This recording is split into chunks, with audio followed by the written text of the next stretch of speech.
Welcome to the Dave Grenier podcast, where we talk about photography and other creative things. Today, we're joined by my very first podcast guest, Mr. D.Will. He and I have been working together for years as creative professionals and photographers. I wanted to have him on as my very first guest because he's honestly an awesome dude to talk to, but also because I was there for his aha moment of I'm a professional photographer. We were on site. And I wanted him to share that because it was really cool for me to experience him going through that. But I wanted him to kind of share that with you guys because it's kind of a cool story. So without further ado, let's just jump right on into it. What's going on, D.Will? Thanks so much for being a part of the first guest podcast that I've done. It had to be you. Couldn't be anybody else. So I just wanted to have you on, and I couldn't wait for this. So thanks so much for joining up. Oh man, thank you for having me. Long time subscriber, first time first time podcaster on the Dave Grenier podcast.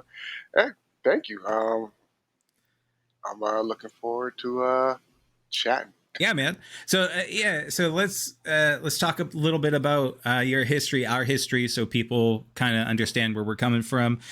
D.Will here is an amazing, astonishing photographer. We worked together back in the day. It wasn't even that long ago, but Yeah, we were working together this year. yeah. And this is 2023 for those that are listening to this or watching this in the future. So yeah, it's let's see. So you came across our desk as a potential hire for the company that I was working for at the time. And one of the reasons why I really dug you before, just on paper, was that your portfolio came through for photography. Your photos, they were just awesome. And you had some of your Untapped stuff, which we'll get into in a little bit. You had some other stuff that was it was really creative. But the eye that you had was stellar. What you chose to put in your portfolio was great. Your editing style I really liked, but what sold me on it, because I've hired other photographers in the past that like their portfolios looked good. But boy, it was a struggle. It was a struggle once we hired them, because it was evident that it almost felt like they outsourced the photography and just said, I want to throw this in my portfolio. I mean, anybody could take a good photo and anybody can throw 20 good photos into a portfolio, but you were able to talk the talk and walk the walk during the interview. Because I kind of put you through your paces of like asking all about manual and ISO and like if this, that, then that, this, you know. You almost got me on f-stop, and it's the same thing as f-stop. Aperture. Like, aperture and Yeah. f-stop. Yeah. Like, so like we like, oh, what's the difference between like f-stop, aperture, and ISO? So I broke it up and like, oh yeah, f-stop is this, ISO is this, and what is aperture? It's the same as f-stop. Yeah. Well, that's the thing. I want to know, you know, like it's a trick question, because usually people hear the big three are ISO, shutter speed, and aperture, or f-stop. Yeah. It's measured in f-stop. But that's why I wanted to see if your brain could connect that. And a photographer, at the very least, you're like, what is it? Like, wait a minute, like it. And you were able to have that conversation and hold that conversation. And for me, I was more interested in somebody that was able to have a conversation and admit that they didn't know something. That was the biggest thing. And if you can admit that you don't know something and kind of think through the process of like, I know that's not right, but is it this? Like that's what, honestly, that was the big selling point. Plus you're super awesome and chill to talk to. So, thank you. Ain't like I tell this to like everybody that I talk to, like, or if I'm open with what I know and what I don't know. If I know something and you ask me, I'll give you the information. If I don't know it, I'll be like, hey, I don't know it, but we can figure this out. I mean, we go ask the next person, or we can use Senior Google to figure it out as well. You know? Yeah, don't even get me started on people not Googling stuff. um, but yeah, I mean, it's yeah, that's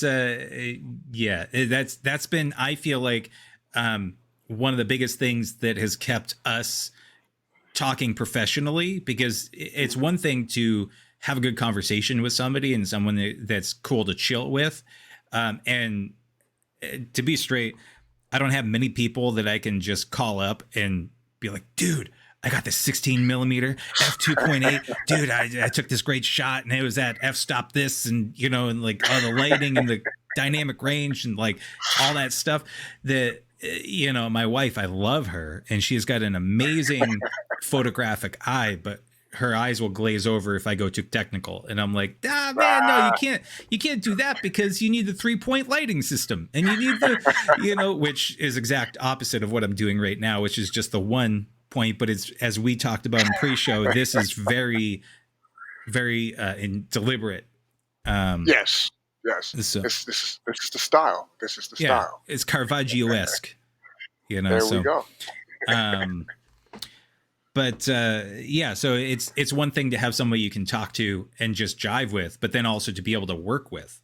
And to going back to your point about like owning up to, I don't know this, and I think this, but I don't know if that's quite right. Or you even just say, I don't know, but I'll try to figure it out. Like, that's gold, dude. Gold. You'll be, what's higher than president, emperor, whatever you want to do, you'll get there if you wanted to. But I know that's not your bag. Oh man, soon. Soon.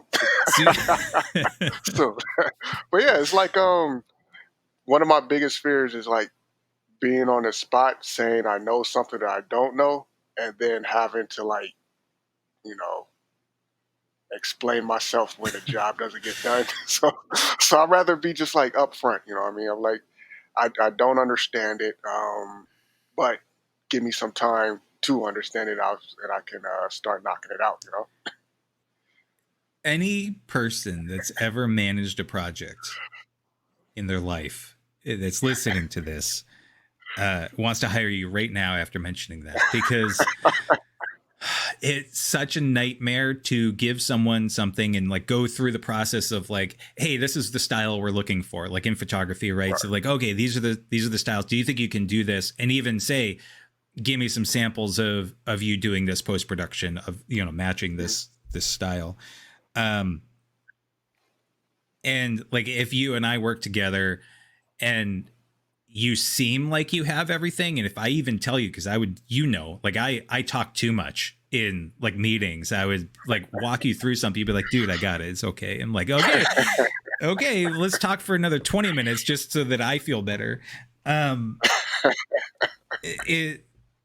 There's been so many times where I would walk people through stuff, and me, like I'll tell somebody, or I'll teach somebody something 30 different ways, because if the first way that we went over it doesn't quite click right, then that's on me. Like, okay, let's find your way that you absorb this information. Right.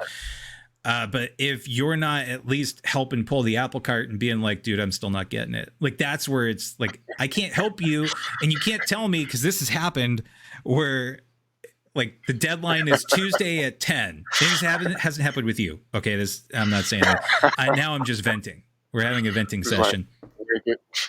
It's like, if I keep checking in with you and you keep telling me everything's fine, and then I say, okay, well, where's the stuff? I need to review it.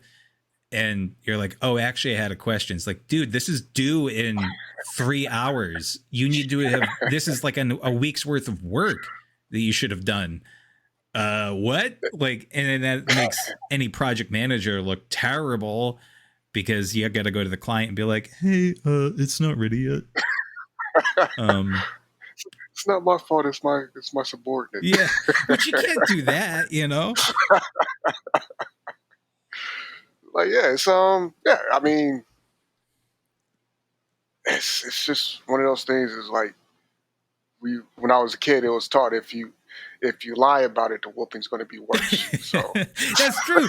That's true.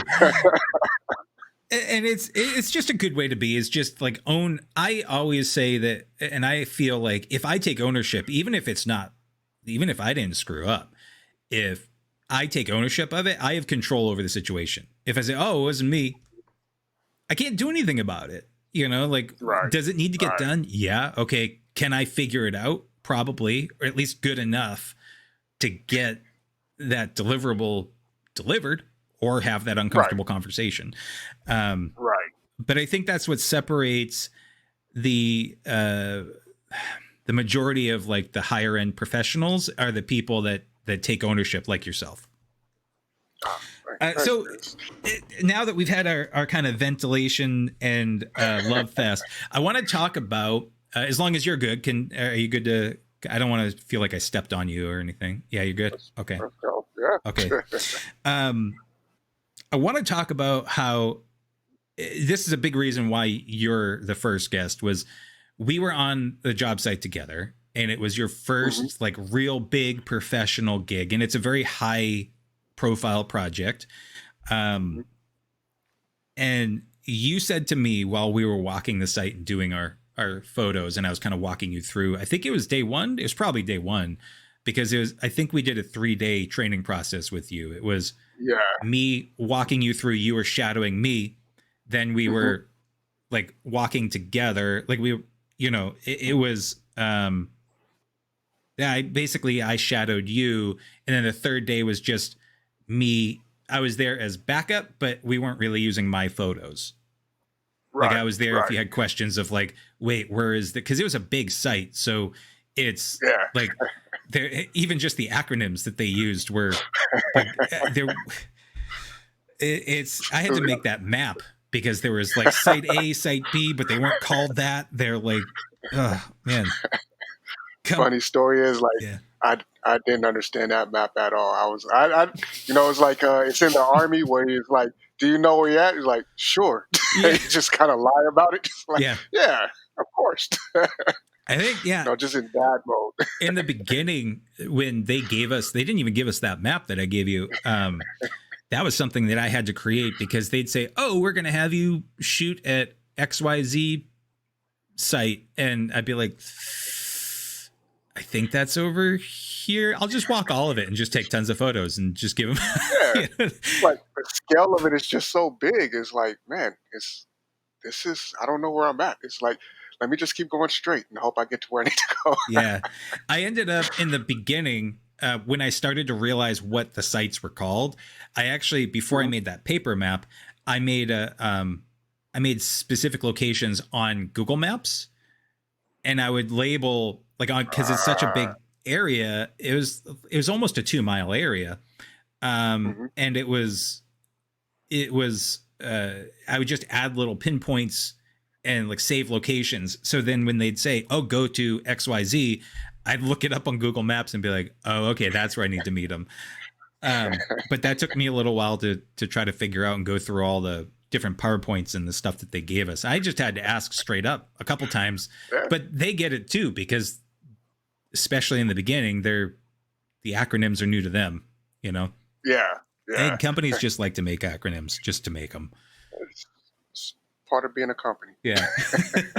So, but anyway, so on our first day, hmm you had said something along the lines of like, "I can't believe that I get to do this," um, and or like, and I remember that so well because you were talking about being a professional photographer, and I remember when I had that feeling, and I didn't have anybody to talk to about it because I was just a solo photographer. And so I was like, it was almost like seeing your kids when they, you know, like grow up and get to like have that moment of like, oh my God, you know. So it was kind of like Yeah. I wasn't a proud papa. That doesn't sound right, but like it was just, it was a moment for me. And I was like, and Hey. also I was happy to have given that to you, like given that opportunity to you, and been, and it wasn't just me. The company that I worked for was the one that was able to get that contract. Right.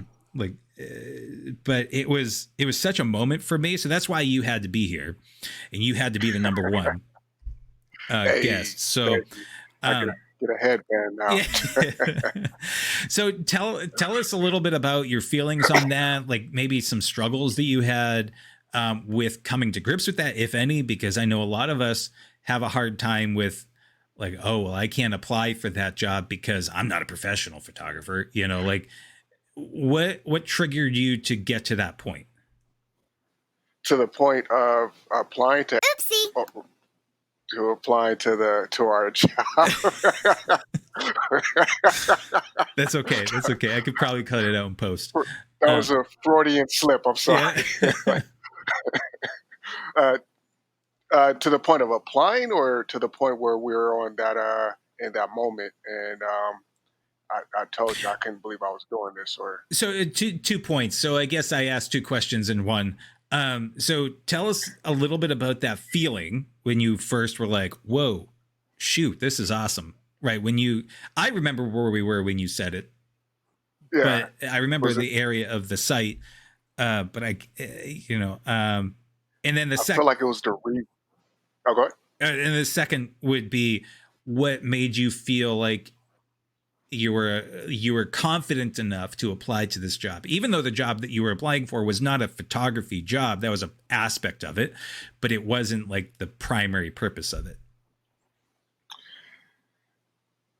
So I'll talk about the feeling that I had in the location Yeah, first. yeah, It was, I guess, it's kind of a surreal feeling. Like at no point in my life did I think I'd be getting paid to take photos for anything. Like it's always just been like, was that old saying? If you're not making money off it, it's just a hobby. So I always just viewed it as a hobby up until then. yeah. And it's like I've always enjoyed taking photos of people doing their craft and being able to be in a spot that I've only ever seen like in passings, or from a far distance away, and just to be like in the middle of something being created. That was like, wow. Like this is new. This is like I'm not taking pictures of my friends anymore. You know what I mean? I'm not taking pictures of like lizards in my backyard or something. This is like I'm actually out here doing something that's going to be on somebody else's website or somebody else's banner. And it was like, oh man, let me just take pictures of what Dave's taking pictures of and hopes he hopes he likes them. That's kind of low key what I did. I was like, I would see what you were doing, and then like when you would like kind of crouch down, I kind of crouch down too and take a picture. I was like, maybe if you see, because was it the biggest compliment is a copy of somebody. Was that old Imitation. saying? Yeah, imitation is the best Imitation is form of the greatest flattery. compliment. Yeah. There we go. Yeah. it's it's a good way to make sure that you're delivering what I'm also looking at, so that I can see like, oh Right. yeah, he's got a good eye. Look, I took a photo of that too. I think I figured that out though. And I was like, I don't want you just copying me. Like, I want to see what you Yeah.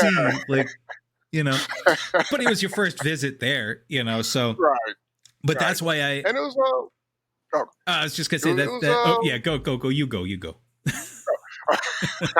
for like a Key and Peele situation going on. It was and it was like at the time I had some equipment in my hand that like that was I felt in the moment was far out of my experience range, but you were like super cool with answering questions I had, and just kind of giving me a rundown. Like, all right, this is the cliff notes. After this shoot, we're gonna go back and we're gonna study this. You can take it home, practice with it. I was like, man, I've never had you know a company allow me to do things like this with their equipment. And I still treat that piece of equipment like a child. I'm afraid I'm afraid to stare at it too hard sometimes. Well, yeah, I think you're talking about what you're shooting with now, right? The same equipment. Right, Yeah. Okay. right. So I wanted you to have what you would end up using. And I know that a lot of people don't end up having access to that kind of higher level gear. Yeah. And I was shooting off of a T5i Rebel before we started working with each other. So it was like I felt like in my mind that felt like such a massive step in in like quality and just equipment.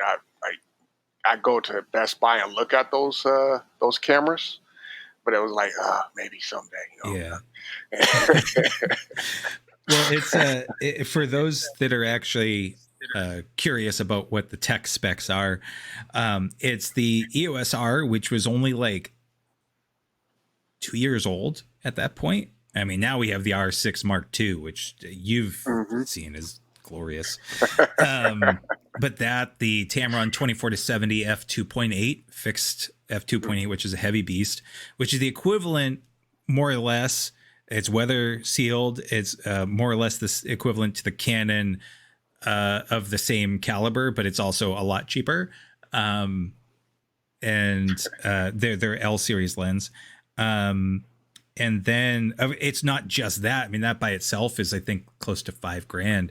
But then, or at least back when they were purchased. But then, of course, you need the higher end spec card, and then like the different stuff that you have.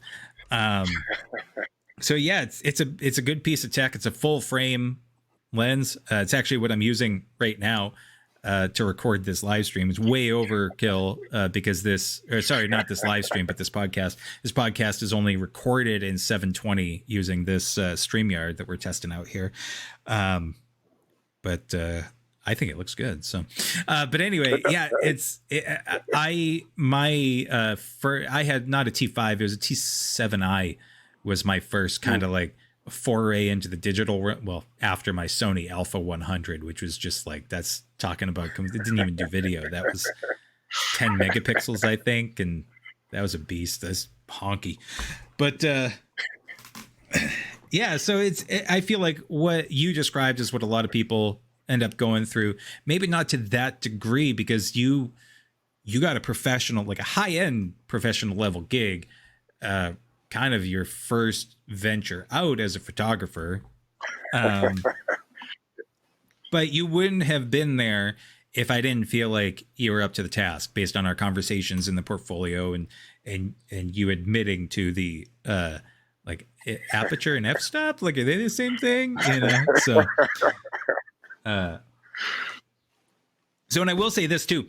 I know that I mentioned this before to other people, and I know this is nothing new to you, but what really sold me was when I was looking at the post-production, like the photos. We were taking photos together. So day one, we were both taking photos, but I was using primarily mine. So I looked at yours, but I didn't import them into Lightroom. And then day two was me shadowing you. And I was like 50-50. I was still like, okay, I'm still going to take my photos, but I'm going to pretend like we're going to use his. And then I would kind of bring some of yours in for the contact sheet to the client, but they were still primarily mine. But I was using that as an evaluative period for me to be like, okay, what can I do for like giving you guidance? But you thought they were 100% yours. The third day, I barely shot any, and really because you needed to learn the process, and like we only had 3 days on the docket for doing this, but also because when I did pull into Lightroom, when I was just in the library module and I just saw the thumbnails, I couldn't tell if they were my photos or your photos. And for me, I was like, that's it. I'm done. I'm going to retire. Okay. I don't need to be here anymore. he's my replacement. And that wasn't what I was saying, but like I could actually take a vacation. Like if the client called, they were gonna get at the very least the initial deliverable, the initial like in-camera capture was equal, which was not the case with previous people that I've used to try to be another person on site. Right. And the post-production was something that took a little extra because that was stylistic, and you have, which we'll go over, you have a tremendous style. I love your style. Some of the stuff that I've seen is just like, dude, like, come on. There's been times where I'm like, how do you do that? Like post-production, like, come on, how, you know? You know what? Sometimes that goes through my head too. Like, what did I just do? I should have took notes. Yeah. That's low key. That's a big reason why I love Photoshop, is even though I do the Photoshopping and even though I've done the wizardry, it's still like when I look back, it's like, how did I do that? Like it's magic. Like I did it. I know like the 50 steps to get to that. But like I look at it, it's like, how did I make that happen? Could start Control Z and like, what did I do? Yeah.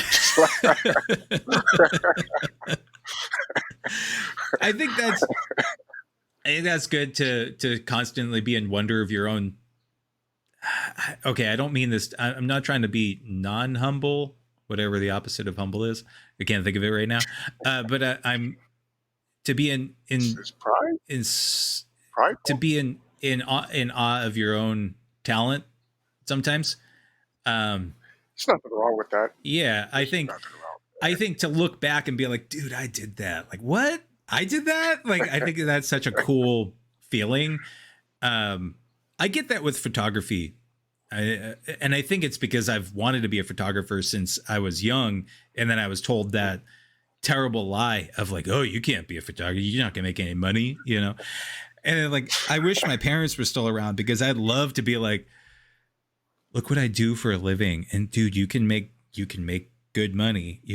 You've seen the contracts. Like it's, and it's not something that most people think about, you know, but that's a lot of people will think of the kind of photography of like, you know, taking photos of weddings, which are great. They can be nightmarish. I haven't done any weddings. I don't want to get into that, but it seemed terrifying. Like, I feel like that's probably one of the most like pressure-filled jobs, like in my mind at least. Yeah. I don't know how wedding photographers do it, but I'd be like, I can't do this. I can't do a wedding. I refused. Yeah. It's another level. I mean, our stuff is very time sensitive on what we do, but it's just different. I think that the expectations are lower, even though they're high stakes. They're lower in construction photography. I mean, we haven't even mentioned what we do. It's right. What I do with 124 Productions, which is we specialize in construction based imaging, which is time sensitive. You know, you get the equipment out there, and you know it's like, oh, we're going to drill this hole, and it's going to be it's only going to be there for an hour. You need to capture this because it's a specialized equipment. They flew in from Utah or whatever because it's so specialized, and we need to capture this. But it's not like a wedding, which somebody has been dreaming of for their whole life, potentially, you know? Yeah. So, yeah. Some awesome wedding photographers out there, though, I got to say. Like, sometimes I peruse through some wedding photographers' websites, and I'm like, oh, man, how did you do that? That's dope. Oh, man, it's funny. There's been times where it's like, oh man, I want to do that. Like there's some stuff where I have some really cool ideas, but at the same time, I don't want to screw up somebody else's like once in a lifetime. I can't be like, hey guys, can we try this again next week? You know, my card broke. You know, like the images stopped recording to my card, or I thought this shot was going to come out better than it did, but you know, I underexposed it. Sorry, you know. Sorry for ruining your special day. Let's just but still gotta pay. redo it. We'll do it next week. Just get everybody back, you know. You guys like going to Hawaii the first time. Let's do it again. So Oh man, yeah, it's I respect wedding photographers a lot. yeah, yeah. It's whew, I'd like to try it. I'd like to try it, but I don't know. But anyway, so let's move on. Let's move because we'll gab forever, and people are gonna be like, "Guys, get to the point." There's some chatty Cathys over here. Chatty Daves. Okay, so we talked about that. You know what? Why don't we actually move on? Because I think we went over quite a bit that I wanted to kind of attack for that. Okay. Because I do want to get to Untapped, which is your baby. Okay. And so let's talk about your photos primarily to start off with for Untapped. First of all, they're amazing. The photos that I've seen are of kind of like the behind the scenes of guys that you've recorded or women that you've recorded, just people you've recorded. Some of the ones that I was thinking of initially were there's kind of some moody ones in the studio. And man, they were the kind of organic. They were not overly produced, and I think a couple of them even had a little bit blur on it. Whether that was because the shutter speed was a little too low, and that's what you needed for the lighting or whatever, but it really worked in the moment. But first, before we get into those, tell everybody what Untapped is, just to give them a little brief rundown of like what you're taking photos of. And I mean, photos aren't even like the number one thing, but they're kind of a key component, I think, for the marketing side of it. Definitely. Untapped is something that me and my my friend in college we started as an online magazine, and the reason why I really started focusing on photos during that time was because I needed photos of artists. And it was either like track down somebody who took some pictures of them or take my own photos. And I figured taking my own photos would be more easy on the wallet. But yeah, we started off as like a grassroots independent magazine. We wanted to put some shine on the Inland Empire. That's where I'm from. And I wanted to just like show the Inland Empire mind state and like the art culture out here, because I feel like when people think of California, it goes LA, Bay Area, San Diego. Nobody knows San Bernardino County or Riverside County, even though like San Bernardino County is the largest county in It's America. huge. So, It's huge. Yeah. It's if you look at it on the map, it's just like it just eats up it's California. like it's its own state.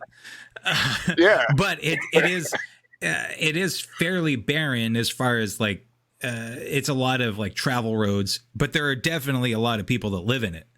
But it's just yeah, like spread yeah. out. Yeah. All your favorite rappers live in the Inland Empire. Yeah, it's like the best way I've heard San Bernardino or the Inland Empire get explained was from my buddy Noah James. He's a local MC out here that does like great stuff putting on shows.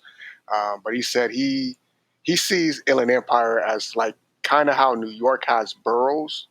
Inland Empire has boroughs out here. So you got Okay. like your Ontario Rancho Fontana area, you got your high desert Apple Valley, Victorville, you have your Riverside, and then everybody has their own like swag or their own style, and it's interesting to just see how these artists interact with each other and play wordplay and art, graffiti. Mm-hmm. It's just I think it's beautiful, and I want to put some shine and create a platform for those artists.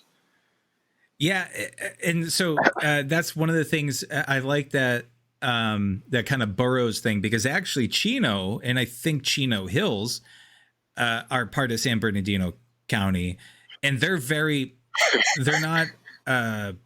they're not overly populated, like they're not densely populated, but they're Yeah, it's very different there than like Fontana, and yeah. it's Like even the distance between Fontana and Rancho, it's like it's kind of jarring how different it can get. Like, yeah, yeah. I mean, I haven't actually been to Fontana, or I drove through it one time, but I lived in that's Nuevo, which is, I mean, happens to everybody. you get the tumbleweeds like going down Hmm. this, and you got guys on horses legitimately just going to the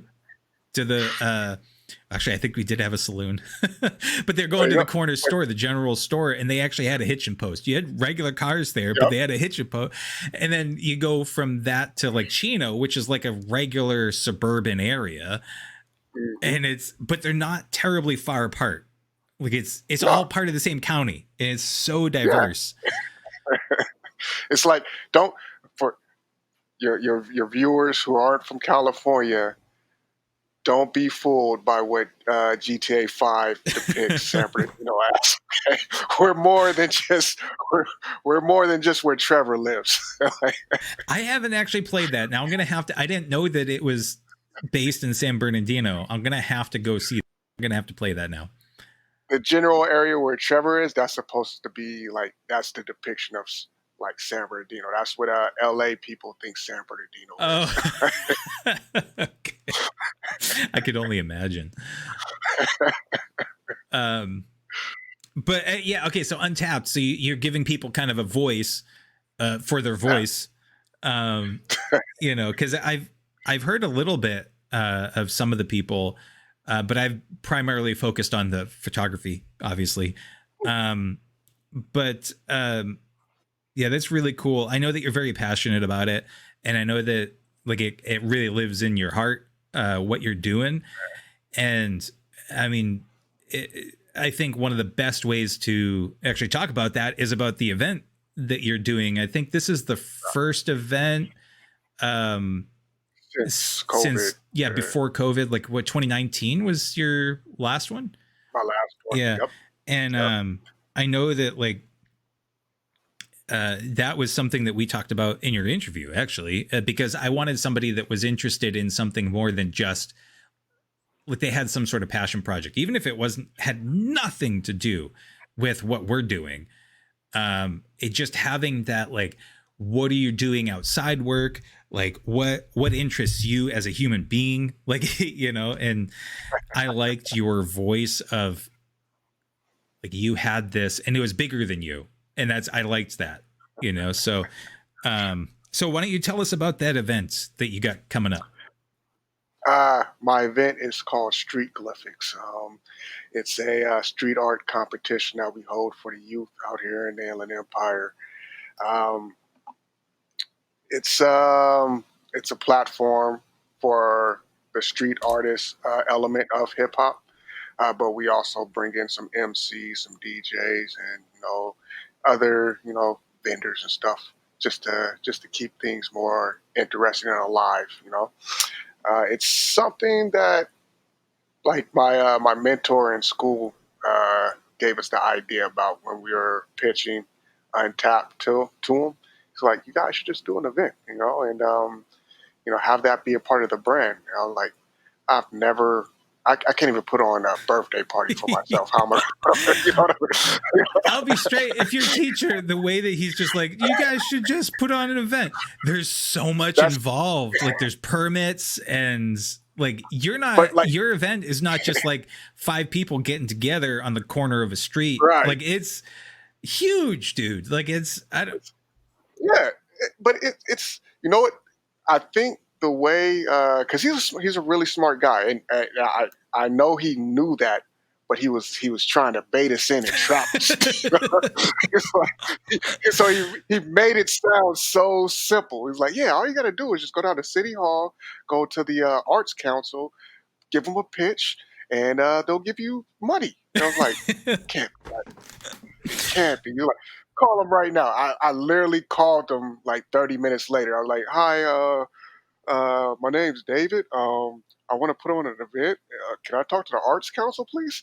And the lady was like, yeah, sure. Let's patch you through. And like we talked to the city clerk at the time. She's like, uh, come down uh, on Wednesday. It was Tuesday when I made the call, and give us your pitch. So me and my business partners went upstairs to the classroom, told my my mentor, like, we gotta give him a pitch. She's like, all right, this is what you're gonna do. Sit down. We're gonna make a business plan. We're gonna get some analytics of the city.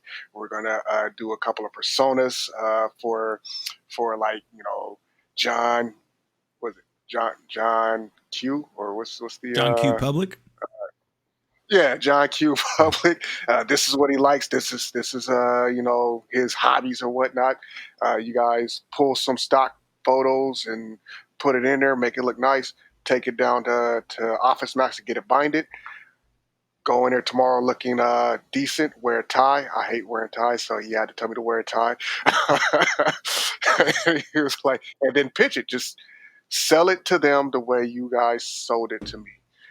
And like we went down there, we did it, and I don't know what happened like during the proceedings of that meeting, but it was like I felt like I channeled my mentor because I was using a bunch of words that I never knew I knew. And we got like a majority vote from the council to give us some cash for that event, and we took that. Went down to a local art store, bought cases of spray paint. I went to a local lumber yard near my house. I was like, "Hey, man, I'm trying to paint some boards. Do you guys have anything on the cheap end that I can get?" Like, we have these. At the time, we had 12 foot wide by 4 foot boards, and they were not thick at all. So it was like a stiff breeze could break them in half. So I had to load my truck with that, and it's like I think that was one thing that really made us stand apart from other art shows because a lot of the artists came to us like, we've done shows with canvases, but nobody's ever done a canvas this big for us. And I was like, that's cool. Thank you. It was like that, and that kind of stuck with me, and that's something that I try to apply to future events. It's like I want to change the canvas up. I don't want to give artists the same thing every year, and it's like I think it keeps the artists on their toes, and it keeps it fresh. You know what I mean? Yeah. And actually, for this year, we're actually calling an audible on it, where I couldn't meet my sponsor goals. So instead of doing one big show, I want to reach out to local businesses and do smaller showcases, maybe 9 months out of the year. Do a social media campaign, which I'm calling the Spark Flame Fire Blaze campaign, and that's it's nothing paraphernalia related. I'm just it's based off of an old saying from somebody that I really like that I admire, Custom Model. Where I'm not. Are you familiar with boxing? A little bit. Custom Model is Mike Tyson's original trainer, Oh, who okay. who saw the spark in Mike, Yeah. and he has this speech where he says, if you come to him with a spark, he could fan it and make it into a flame. He takes that flame and feeds it and make it into a fire. He feeds that fire and turns it into a roaring blaze. So I'm going back to my spark, and I'm gonna start fanning it to get that flame back. And then once that starts going, I want to feed it to get my fire back in.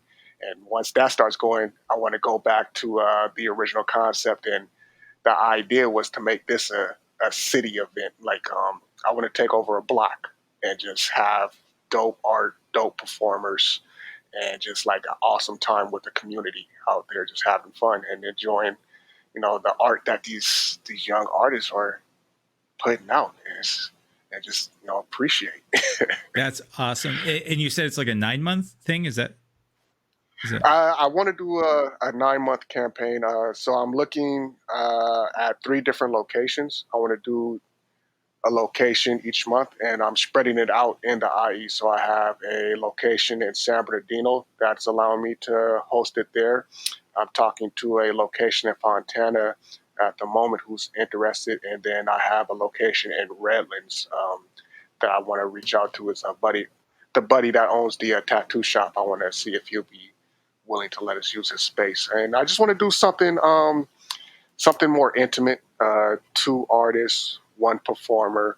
Uh, I kind of want to live stream the event so that way we get more eyes on it, virtually. Mhm. And then that's also something I would like to do is something else I would like to do is like step up my cinematography and learn some more tricks in that and make some really awesome videos that we can give to the artists and to ourselves and to the people who are letting us use their establishment to help promote the business and ourselves and hopefully bring some business to some of these places that are letting us use them because the one in San Bernardino is an arcade and like I went there to talk to the owners and they were like super chilled. I'm like, man, I gotta tell everybody about this. This is like they need. I want them to last.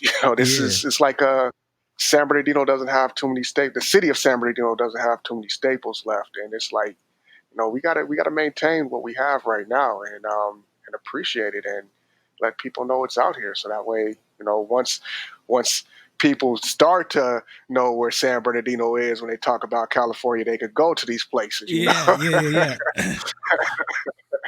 Yeah, I don't know of really any arcades out there except there's one in like where's that school? Claremont. There's a little arcade. uh, It's inside like the um, old packing house mall thing. Yeah, yep, But that yep. I think I used to work at Claremont, okay. I think that's the yeah, down the block from it. I think that's the only arcade that I saw out there. We don't even have that many out here in Massachusetts anymore. It's not like when I was growing up because I mean, times change, but then also people kind of fall out. So I like that you guys are trying to push that. Um, Yeah, yep. so It's fun. It's at the end of the day, it's fun. I like doing it. If I didn't like doing it, I wouldn't be doing it. So well, it shows, and I'm glad that you're able to kind of refocus and readjust because I mean that sponsorship thing yeah, could just like kill stuff, but you're like, hey man, let's do some version of it, and like how can we work it? So I like that. That's 2 things on that front. One, I actually have it's tomorrow, not it's tomorrow by date from when we're hmm recording this, but not from when this podcast will go live. But tomorrow on the 24th is live. It's my first like real live stream. As you know, last week I did like I just said record or live, and I yeah, just like jumped in front of the thing, and I'm like, "Hi guys, it's me. I'm trying this." Um, and I just wanted to break that ground because, as you know, if you just have a blank canvas and you just think about the canvas, like what can I draw here, and you just never start. But if you just put a mark on the canvas, it's like okay, now I've put a mark up there. You might overdo the mark, but like now it's started. So this is my yeah. first real live webcast. But the reason why I mention it is because while you were telling me that story, I was thinking about it's perfect for the topic tomorrow is collaborating without fear, and the fact that you like your professor is like, just do it, man. You just go to the city and like just you stand up there and just do what you did with me. Just tell them about how awesome your project is. It's like these people are going to give you money, so it's almost like Shark Tank, Yeah, and that takes some guts. And that's yeah. so like I'm actually going to bring this conversation up tomorrow during the live stream Okay. because that's kind of perfect. It's like those things that the idea is like a lot of us, especially starting out there, it's like you don't want to ask people that are more successful what you perceive as more successful as you, because it's like, oh, I'm just me, I'm just down here, I don't want to bother anybody. It's just like, hi guys, Yeah. but that not having that fear, or just like, I think a big part of it was like your professor said, just do it. It's like he made light of it. And you're like, oh, okay, it's not that big a deal. And you didn't overthink it and you just did it. And it's like, Right. and there you go. And now look at you, so He it was like a sense he talked to me on a level as, like we were here. It wasn't like a professor student type of conversation. He was like, "Hey, if I was doing this is how I do it." I mean, he spoke to me in a way in which I can understand. I tell everybody I'm not the sharpest knife in the crayon box, but you know, I I listen and understand. You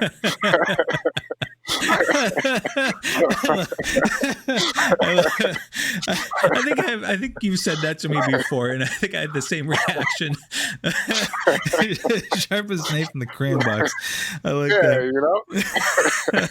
and it's and like he's this small little Irish dude from Michigan, so I think he knows like he knows how to talk to me. You know what I mean? And it's like and it's not that fear doesn't exist. You know what I mean? Like yeah, I'm afraid every time I step into a new arena.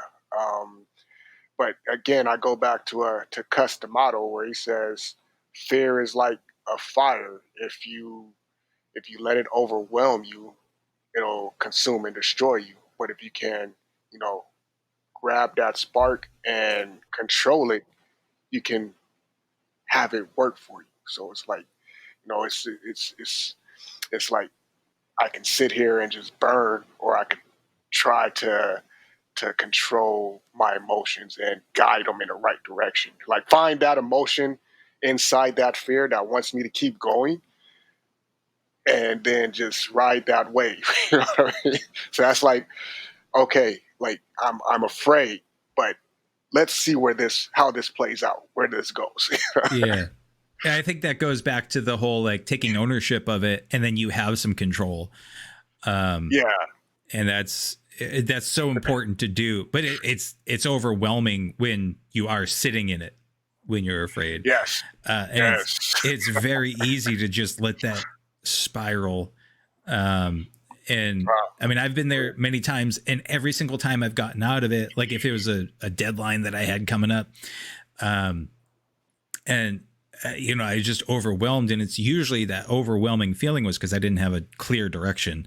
And if I just got started, and if I just just literally just like, this might not be the right decision, but it's a decision, and then you start going, and then Right. once you get that momentum, you can have that fire start to like build up, and it's like, oh, Yeah. okay, I don't feel overwhelmed. It's still a lot of work, but like I don't feel as overwhelmed and out of control.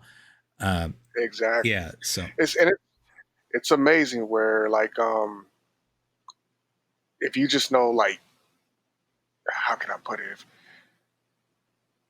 If you just like read the first page of the book, I mean, you can really start to get into the rest of it. yeah, It's like once you get past that first page, it's like, okay, I need to know what happens on the second page. yeah, Now let's keep going. yeah. Or maybe you decide this isn't the right book, and you choose a different path, and you go pick up another book. Yeah. Hey, um that one of those old school goosebump books where you choose your own adventure. oh dude, oh, I love those. That's a story for another time. That was a good pun. I don't know. All right, man. I don't want this to be too long. And Oh, I don't want to monopolize your time. So tell us, let's kind of finish off here with like, how can people get involved if they want to, with this stuff that you're doing with Untapped? uh, like it's easier for you guys to hit us up on Instagram. I check it like twice a week. So if I don't get back to you in time, I mean, just wait till next week. I try not to let it consume me too much, but that's on Untapped at Untapped Hip Hop. If you want to check out some of the interviews with the local talents out here in the IE I've done, check us out on YouTube. That's Untapped TV. Other than that, if you want to email me, untappedhiphop at gmail.com. I check that every day. So like hit us up, and if you're a talent that want to be interviewed, if you want to help us out with some event stuff, or if you have a good idea that you think would work for us, hey, let's talk. Right on. And I'll link it in the description of this podcast too. So people, if they have any other needs, then I'll link it in there, and then direct to your Instagram and wherever else you want me to link. Hey, But yeah, that's awesome. Thank you so much for jumping on in this call and being the first, honestly, because like I said, it had to be you. it's an honor, man. Like just like you saying that, it's like, man, thank you. I definitely appreciate you for that. And I keep like, so I'm sorry to take up a little bit more No, time, no, but that's fine. when I first started working with you, and you kept complimenting me on stuff, I was like very, very uncomfortable. Like I've never been complimented at work before. Uh, thank you, and then you kept doing it. I was like, oh, this guy's cool. Okay, like thank you. Like it's weird because when you first complimented me, I was like, oh yeah, yeah, it's a nice photo, but you kept doing it, and it felt like you were like pushing through, and I started like, am I a good photographer? I might be a good photographer. Okay, I'm an okay photographer. And you just kept complimenting me like, now I got a big head and I feel like I do the best photos at our current job. That is But I am the only 100% photographer. accurate. Yeah, that's 100% accurate. Not to knock anybody else. There's actually some people there that are really good. And I would use them as your backup if I were still there. But um, it's no, man, one, people don't get enough love in this world. People just don't express positivity as much as they should and vocalize it. Agreed. And some people don't even respond well to it. Like for you, it was like, thank you. I mean, yeah, thanks. But a lot of, Like, you sure you want to yeah, but it's funny because I'm kind of that's the way I grew up. Like I'm Italian. So, and it was a big Italian family. So there's just love. Like it's just like, paisano, right? And you just like big hugs, right? And my mom was the type of person that I could give her a stick that I found on the ground and she'd say, oh my God, this is the best stick that anybody's ever had in their lives. Oh, nobody will ever have a better stick. And then I'd give her another one. Oh, this one is too. They're equal. They're so good. Oh, it's, you know, and my dad was more realistic in not that he was not supportive. He was, but it was like, oh, that's really good. But he'd have the more the traditional male logic, like, well, how are you going to do that? Yeah, Like, oh, you want to do that? How are you going yeah. to do that? But I feel like I need to bring that positivity to think that's just who I am. But That's the fact that you didn't appreciated, get man. that in other jobs bothers me. And but to be straight, I also did temper it with critique. I don't want anybody to just Yes, feel like yes, your stuff is just right. like you're the best in the world. I mean, you're amazing, you're great. But we would also have critiques, and I'd look at it critically and say, yeah, a lot of times cookie sandwich, like this is really good. Maybe try this, but that's also really good, Yeah, So and I definitely appreciate that. And like you're honest with it too, and that's something that I value a lot when people like tell me about my work. As like, be honest with me. Don't have me out here looking like a fool saying my stuff look great and I'm up over here throwing up bricks. you yeah. know what I mean? Like, oh yeah, oh perfect, yeah, that's beautiful. No, tell me, like even if it's like a good photo, I'd rather somebody tell me like, hey, this is a good photo. You can improve if you do like this adjustment here, which you've done. Like it's like you would tell me, it was one time with the camera that I was using. I think he was like, don't focus too much on the f stops. Keep it above 125 shutter speed because I was getting too low and things were coming in a bit blurry. Mhm. I was like, I didn't think about that. And then, on my next shoot, that's something that was constantly on my mind. Okay, shutter speed needs to maintain here. I can go higher when I'm outside. Maybe mess with the f-stop when I'm indoors to bring in more light instead of messing with the shutter speed instead. And I think there was one shoot where I just focused on on f-stop, but I had my shutter speed to like it was at 100, and like you called me out on it, and I explained it why. He's like, I'm glad that's why you did that. I'm glad you said that because I was worried. I was like, I'm sorry I made you worry. Yeah.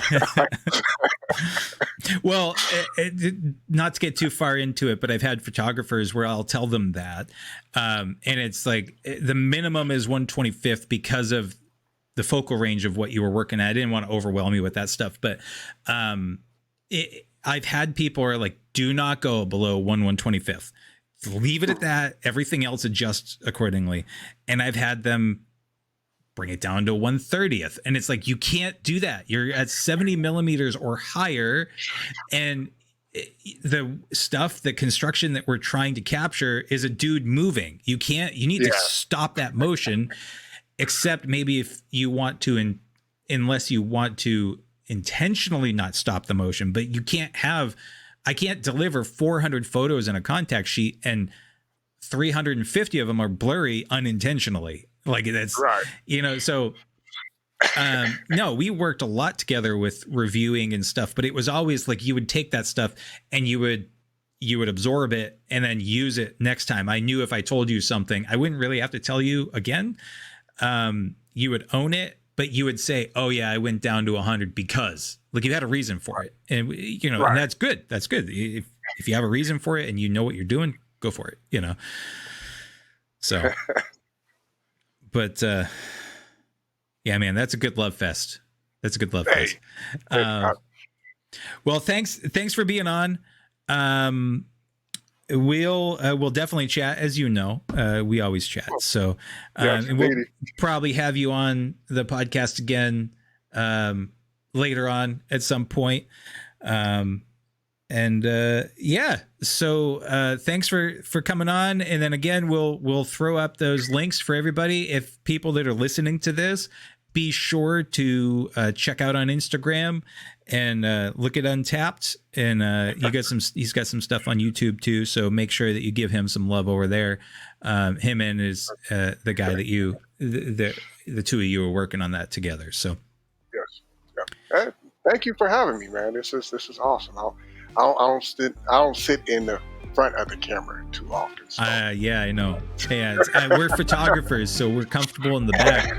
I don't like to be in the front, although I have a YouTube channel. But so, go figure. Thanks a lot, man. You have a good one, and as always, everybody else, be good to each other.